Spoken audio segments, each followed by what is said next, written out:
Arman Tsarukyan expects the UFC to keep Benoit Saint-Denis far away from him.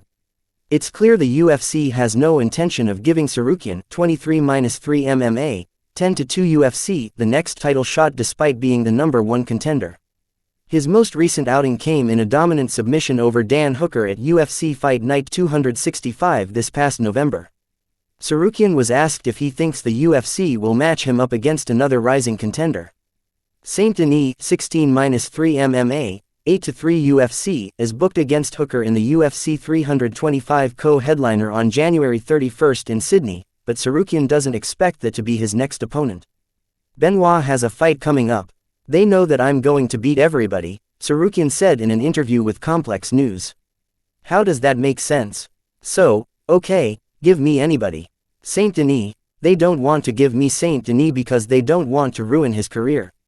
Saint-Denis rebounded from back-to-back brutal losses to Dustin Poirier and Renato Moicano with finishes of Kyle Prepolec, Mauricio Ruffi, and most recently Beneil Dariush at UFC 322. Tsarukyan is still not sold on the Frenchman. They gave him right away Poirier, and even Poirier beat his ass, Tsarukyan said of Saint-Denis. How are they going to put me versus Benoit? Saint-Denis lost even to Moicano. What are you talking about? He's never going to be in the top 5. He lost to Poirier, he lost to Moicano, he never beat top fighters. Dariush, he's too old.